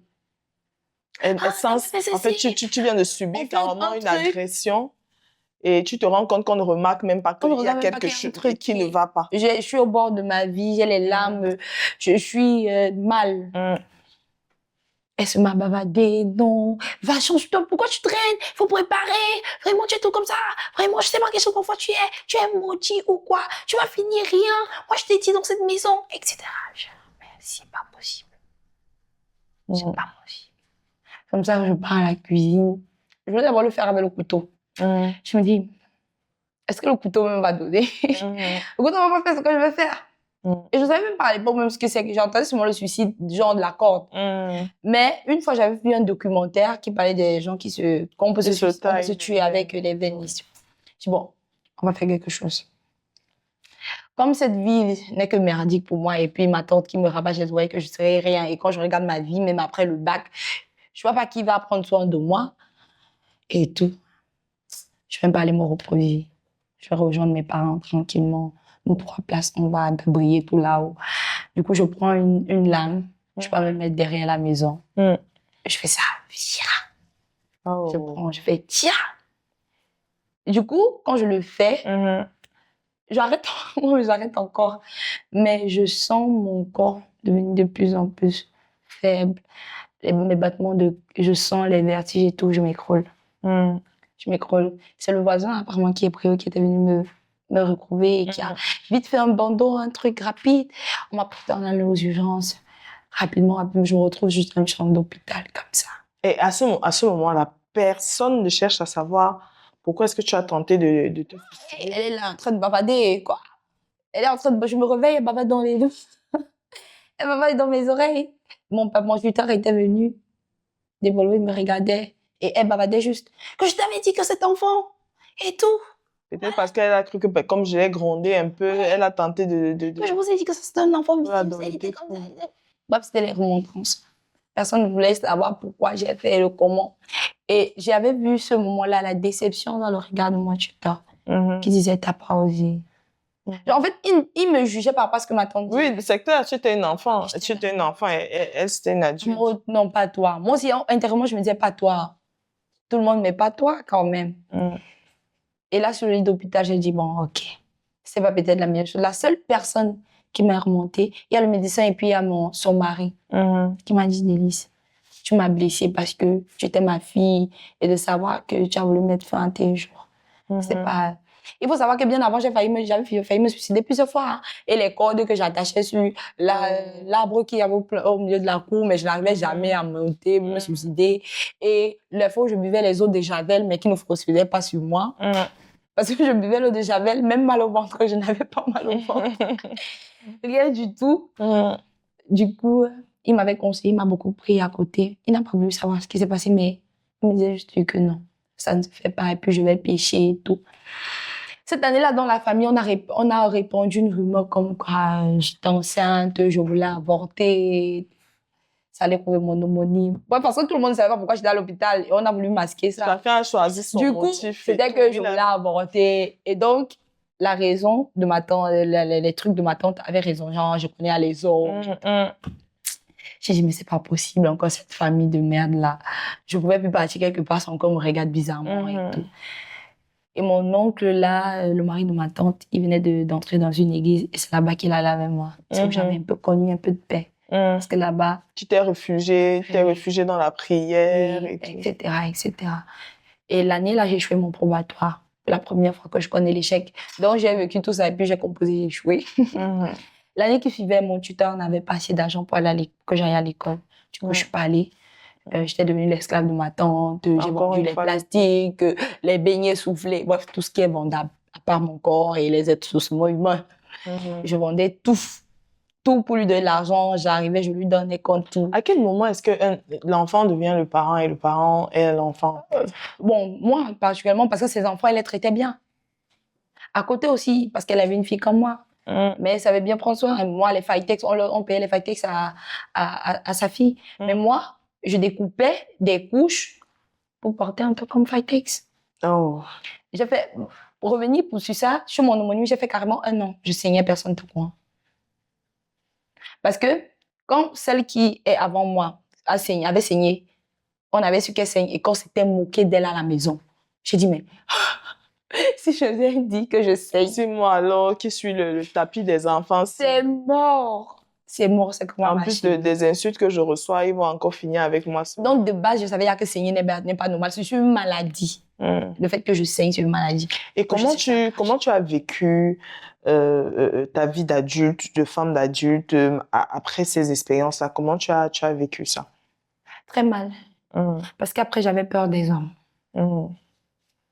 J'étais très... tu me laisses dans une pièce avec un homme, je me mets à faire une crise d'angoisse. Je panique, je respire fort. Je veux sortir. Direct, je veux sortir. Ben après, je suis ma tante aussi. Ma tante, là, ici, après le décès de son mari, elle m'avait mise dehors aussi à la porte avant 3 heures. Son mari est décédé? Oui, je faisais le bac. Je faisais la première terminale. Quand il est décédé, il avait eu un accident de circulation à cause d'elle parce qu'elle faisait les problèmes sur la moto. Il était en train de conduire et puis elle bavardait dans ses oreilles. Accident. Il a été hospitalisé. Il s'est coupé. Bref, il est décédé. Et j'ai pleuré sa mort comme j'ai jamais pleuré même la mort de mes parents. Parce que j'avais à trouver en lui un refuge. Parce qu'après vouloir me suicider, il a commencé à être très paternel avec moi. C'est-à-dire, il m'emmenait en date. Déjà, les samedis, il disait, après toi, Délice, on sort. Je t'ai dit que ça doit être les raisons pour lesquelles sa femme était un peu... Du coup, il m'amenait dans les restaurants, la plupart des restaurants que je connais à Bastos, à Yaoundé, bref, c'est lui qui m'a fait connaître. Incognito, parce qu'il fallait pas que sa femme soit au courant. Genre, il disait à sa femme, par exemple, que je peux acheter le pain de la journée pour demain, mais on vit, on peut prendre du temps au cinéma, on rigole. Bref, il m'a fait découvrir un peu, l'univers, sentir bien. Exactement, en société, d'autres choses, d'autres univers, etc. Et cette confiance, en mode, je peux venir me confier à lui, etc. Du coup, quand il est décédé, tout mon monde s'est effondré, étant donné que c'est le seul aussi qui disait que quand j'aurai le bac, tu vas fréquenter dans une bonne école. ISTAC, pour moi, avant, c'était l'école. C'est que non, tu vas à la ISTAC, tu vas à l'ISTAC, tu vas à l'ISTAC. Je vais te payer des études en robotique, tu vas faire ce que tu veux. Et je serai là pour toi. Le parent que tu n'as jamais eu, je suis là. Du coup, quand il décède, 2 mois avant que je compose le bac, j'ai mal. Parce que même mon probatoire, je l'ai parce que il était parti m'inscrire candidat libre sans que sa femme ne soit au courant. Oui, après l'année, tu as fait 1 an à la maison. Après, Oui, ton l'année qui tuteur a n'avait suivi. pas d'argent. L'année qui a suivi, il a payé. Il a payé candidat libre, incognito. Parce qu'il m'avait dit, tu vas aller à l'école. J'ai dit oui. Je vais fréquenter comme si Dieu m'accorde encore moi la grâce de mettre mes pieds à l'école. Je vais fréquenter comme je n'ai jamais fréquenté de ma vie. Il a dit OK. Il allait me mettre candidat libre. Il a failli même divorcer avec sa femme à cause de ça. La femme, là, elle avait Du coup, j'ai présenté mon examen. un problème de sexualité. Candidat libre et puis j'ai réussi avec brio. Mon tuteur était très fier de moi parce que lui également, il sortait de formation. Donc, quand je devais composer le bac, du coup, c'est une âme bienfaisance qui m'avait payé mon année de bac, qui avait payé toute ma scolarité. C'était quelqu'un de ta famille? Non, c'était une tata à l'église qui m'avait mis, son mari venait de l'étranger. Il m'avait juste vu comme ça. Il a dit à sa femme, je sais pas pourquoi voilà. J'aime bien la petite fille. J'aime la petite fille et puis je sens un truc dans mon cœur en mode je dois s'aimer dans sa vie. Il y a un truc. Voilà, je sais pas trop cause avec elle. C'est comme ça qu'elle se rapproche de moi, elle me demande, tu fais quelque chose? Je dis, bon, cette année, mon tuteur m'a dit qu'il n'a pas assez d'argent pour que j'aille à l'école. J'ai eu le probatoire, je dois faire le bac. Elle me dit, OK, va prendre les renseignements et puis tu viens. Ils ont payé toute mon année scolaire avec les fournitures et tout. C'est la première année où, en terminale, que j'ai eu le livre. Pour la première fois, les livres, tous les livres confondus avec les cahiers et tout. Parce que je faisais, toi, un cahier à peut-être 5 matières dedans. Donc, du coup, cette année de terminale a été, pour moi, je disais, bon, OK, ça va être ma best, vraiment, la meilleure année, mais il est décédé. Le monsieur qui a... Non, ton bel oncle. Oui, ça m'a fait un choc. J'ai maigri, j'ai fané, tout ce que vous voulez. J'ai composé le bac et quand j'ai eu le bac, j'ai dit c'était en son honneur. Parce que s'il ne m'avait pas fait candidat libre... Oui, bien sûr, tu ne serais pas à terminale. Voilà. Et j'étais devenue beaucoup plus épanouie voilà, en société et tout. Vraiment, quand elle me met dehors parce que mon tuteur, du coup, il a ses diplômes. Il vient vivre avec nous à la maison. Elle perd son mari, elle n'a personne. Il faut quelqu'un qui vient vivre avec elle, un homme. Il vient vivre avec nous. Et ma grand-mère, elle a l'AVC, elle vient vivre également avec nous à Yaoundé. Du coup, les deux ont vécu ce que je vivais. Ah, OK. Au point, ils disaient, mais qu'est-ce que tu reproches à cet enfant? En fait, c'est où ma grand-mère c'est là où ils ont vu vraiment la haine qu'elle te Ma grand-mère m'avait demandé pardon carrément, même mon tuteur également, en mode, il ne savait pas ce que je disais. Comment quelqu'un peut détester une enfant? Il ne savait pas. Et jusqu'à présent, on ne sait pas pourquoi. Parce que ma grand-mère avait même presque les larmes aux yeux. Parce qu'elle ne comprenait pas cette haine qu'elle avait. C'était une question de rivalité avec même sa fille. Parce que sa fille aussi se sentait beaucoup en rival avec moi. Elle voulait toujours prouver qu'elle est meilleure et tout. Pourtant, moi, je n'en avais rien à cirer d'elle. Moi, mon problème, c'était mes objectifs de vie. Étant donné aussi qu'on m'avait dit, mais tes parents n'ont jamais eu le bac, tu n'auras pas le bac. Donc, quand j'ai eu le bac, c'était... C'était, voilà, première petite fille de la famille à avoir le bac. J'étais pour ma grand-mère aussi. Donc, elle me met dehors.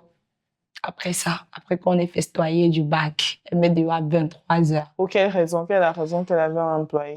Elle dit que je suis une enfant méprisante. Parce qu'elle m'a demandé de ne pas partir à l'église. Et je suis partie à l'église. Tu viens d'avoir le bac, tu voulais certainement remercier ton Dieu pour... Elle m'a dit de ne pas partir, je suis partie.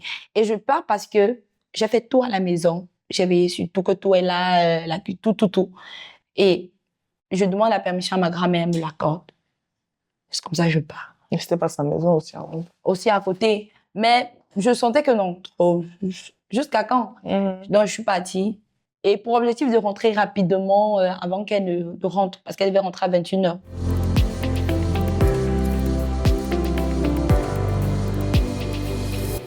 Quel est le regard que tu portes sur toi après tout ce que tu as vécu, après tout ce harcèlement que tu as vécu, tant dans le milieu familial que scolaire? Quel est le regard que tu portes sur toi? Et bon, j'ai eu du mal à m'accepter avant, parce que mon adolescence jusqu'à aujourd'hui, j'ai 27 ans. J'aurai 27 ans le 2 janvier. D'accord. J'ai eu beaucoup de mal à m'accepter, à beaucoup me considérer. J'avais des problèmes d'estime de soi, de confiance en soi et tout. Mais j'ai beaucoup travaillé ça. Aujourd'hui, moi, je suis fière de la personne que je suis devenue. Parce que j'ai fait des études que j'aime aujourd'hui, que je pratique. Voilà, je suis beaucoup plus épanouie. J'ai retrouvé ma délice d'enfance parce que Quand tu étais avec ta grand-mère Exactement. et tout au village. Les gens ne comprennent pas pourquoi je suis souvent très dégagée quand je suis en société. Bon, ils ne savaient même pas que je renfermais un grand secret comme ça. Maintenant, ils vont le savoir que derrière des plus grands sourires se cachent de très grandes histoires. Parce qu'on sait que Délice, elle est trop pétillante, elle est trop joviale. Solaire. Oui, elle est... Du coup, je me suis retrouvée, j'ai appris à connaître qui était Délice avant. Elle a retrouvé, elle a cherché au fond de moi, elle a retrouvé, elle a fait grandir. Je m'aime beaucoup plus qu'avant. J'ai rencontré un homme également. Ah, je sais. Depuis que je suis là, il dit souvent à mon cœur que fini de parler, tu atterris sur ma partie. Non, mais c'était mon ex. Bon, c'est mon ex. Bon, cet homme-là, quand je l'ai rencontré, c'est lui qui m'a fait m'aimer. OK. Parce qu'il aimait même les parties les plus... Ce que tu trouvais pas belle, ce que des parties qui n'étaient pas belles du tout. C'est ça qui fait ta particularité. Il m'a appris à beaucoup, vraiment beaucoup m'aimer, beaucoup m'accepter. Mais pourquoi il est devenu l'ex aujourd'hui? Bon, il est devenu l'ex parce que c'était indépendamment de sa volonté. Après, si son papa était gabonais, son papa est décédé, puis il a dû partir. Il a dû épouser une femme là-bas qu'on l'avait donnée. Donc, voilà, c'est pour ça que c'est devenu l'ex. Après, c'est vrai que j'ai eu beaucoup de mal à me remettre en couple. Mais c'est quelqu'un qui m'a beaucoup étirée. Il a été ta thérapie? Il était très sain. Très sain pour moi. Vraiment, quand je dis très sain, vraiment très sain. Ça se ressent? Je veux dire, on n'a pas vraiment eu des rapports intimes parce qu'il me respectait beaucoup. Vous n'avez pas eu d'intimité? On s'embrassait littéralement. C'était de l'amour sain? Oui, vraiment très sain. Pas de relation charnelle? Pas vraiment. Et non, ça lui causait aucun problème. Et j'étais même choquée. Il me disait, non, moi, je t'aime, toi. C'est là, toi qui a intérêt à la conversation. Et maintenant, après avoir une relation comme ça, tu vas quand même trouver bizarre que quelqu'un d'autre, tu vas dire à quelqu'un d'autre, bon, attends, il va te dire que j'attends comment et tout. Bon, après, lui, j'ai eu un flirt avec lequel j'ai eu des rapports sexuels. Avec lui, par contre, c'était très compliqué. Parce que à tout le temps... Tu ressentais que c'est ça qui l'a tué. Tu veux me violer?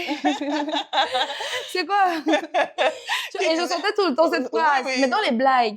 Mais il ne comprenait pas, parce qu'il ne connaissait pas mon père. Oui, parce qu'en fait, tu sentais que c'était vraiment ça qui l'intéressait. Oui, aussi. Et après, au moment, je me suis dit, bon, les hommes qui vont venir vers toi, c'est certainement pas ça, parce qu'après, j'ai enchaîné des flirts et des hommes qui... Tu sens qu'il est juste là pour ça, et quand je sens que tu es juste là pour ça, parce qu'il y a le langage aussi, je me dis, bon, ok, je me barre. Je me barre et puis je te laisse. À un moment donné, je me suis dit, bon, les hommes viennent vers moi juste pour le sexe.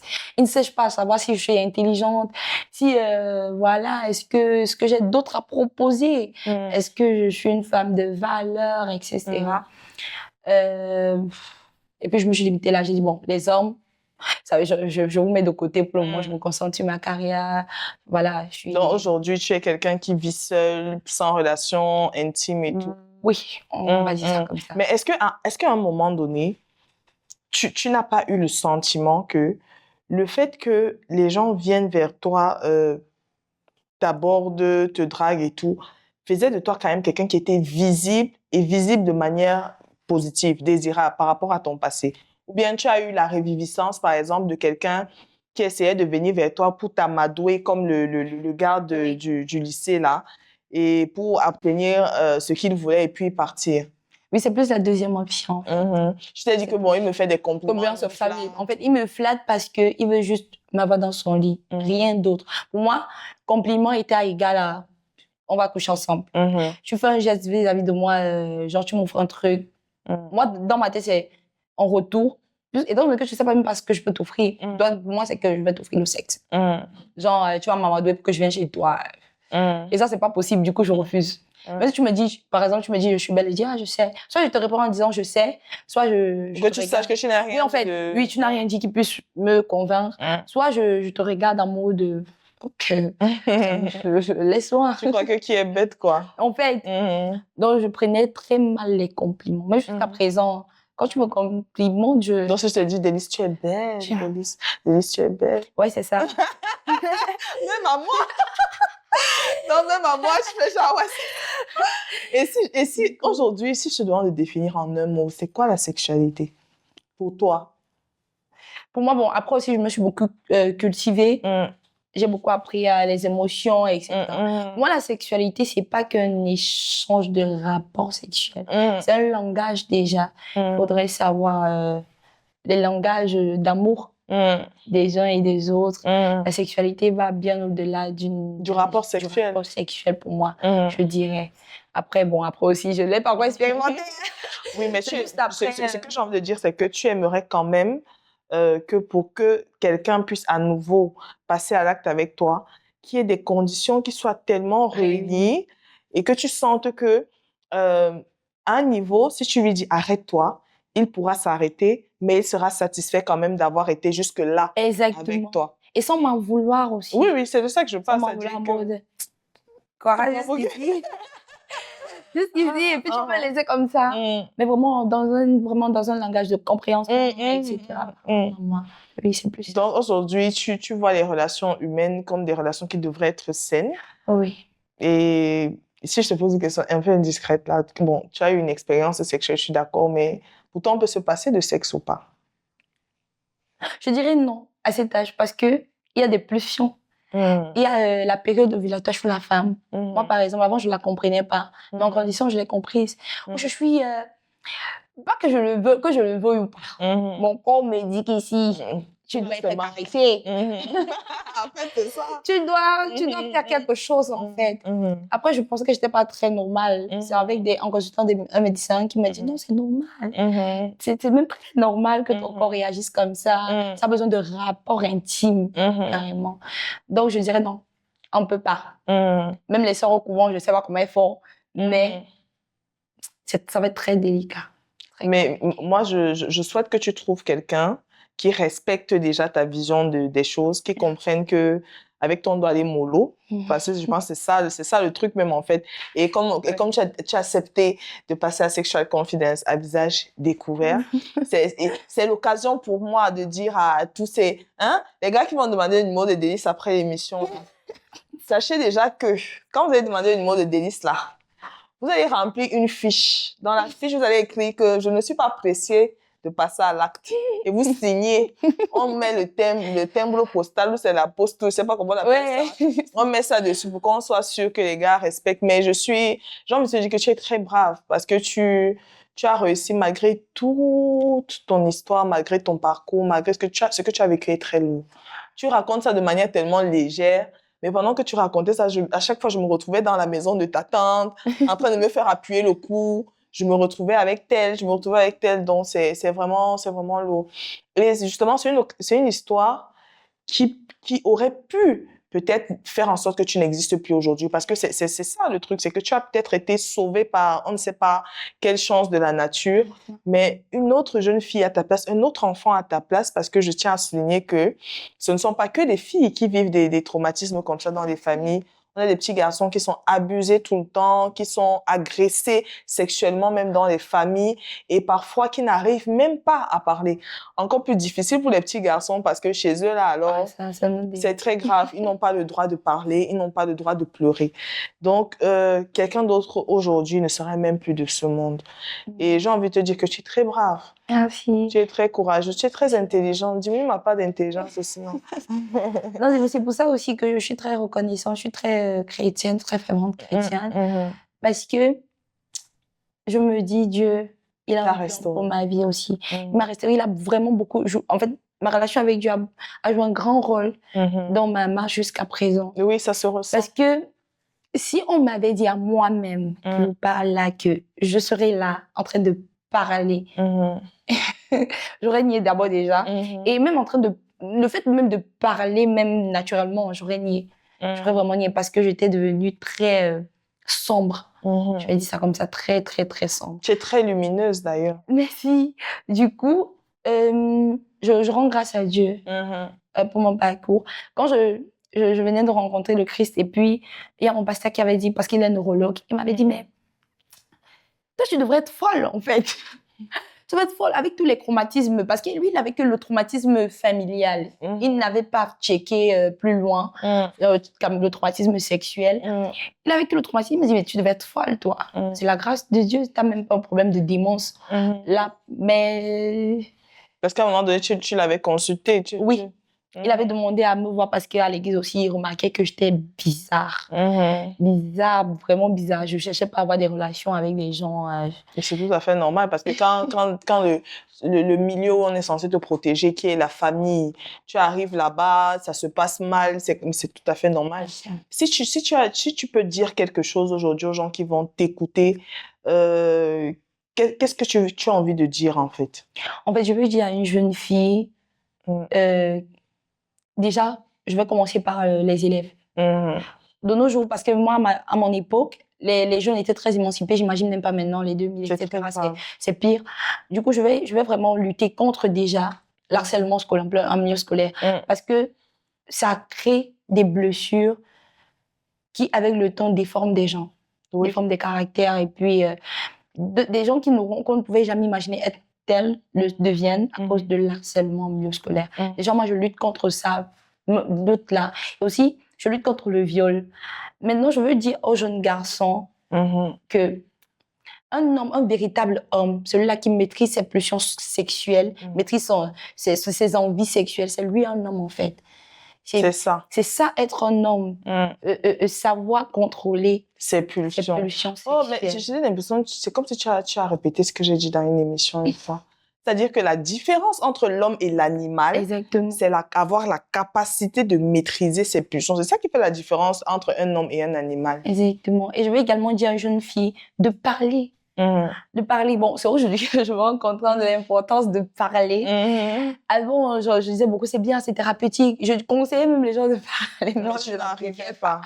J'appliquais pas. J'ai essayé de me confier à mon père. À un moment donné, je suis rentrée en arrière. J'ai dit, bon, il y a certaines choses que je ne vais pas lui dire. C'est vrai qu'il en a beaucoup pleuré. J'ai également raconté à ma meilleure amie. Avec elle, ça m'a beaucoup apaisé parce qu'elle a été un grand soutien émotionnel pour moi. Et là, d'en parler, encore aujourd'hui, ça me libère de ouf. Tu es libérée même déjà. Oui. Tout à l'heure, quand je t'ai vu, tu étais un peu... Maintenant, je vois une délice. Tu es vraiment un délice là maintenant. Là. Ton visage est un délice. Tout est délice sur toi là maintenant actuellement. Mon vrai moi est sorti. Ton vrai toi est dehors. Du coup, je vais vraiment conseiller à une petite fille de parler. Peu importe, que ce soit des attouchements, que ce soit même un regard. Parce qu'il y a des regards qui en disent long. Bien sûr. Que ce soit même un regard qu'elle parle. Qu'elle parle et qu'elle le fasse le plus rapidement possible.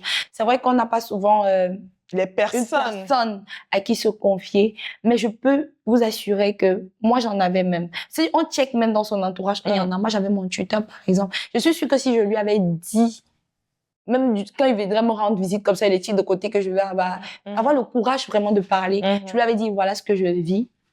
Je suis sûre que peut-être on ne m'aurait pas violée ou bien ce serait pas allé. Bien sûr, c'est la raison pour laquelle justement on a décidé de mettre sur pied ce programme Sexual Confidence parce qu'on sait qu'il y a beaucoup de personnes qui meurent à petit feu.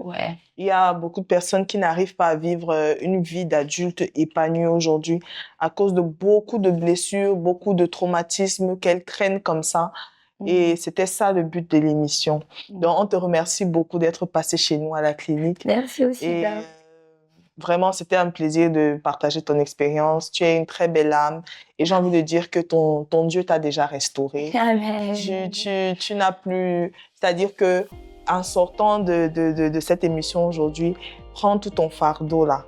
Les gars je suis sûre que les gars là ne sont même rien aujourd'hui. Bref, tous les gars là, les enfants qui ont fait les partouzes là, parce que c'est un piège, c'est un coup monté. Oublie-les.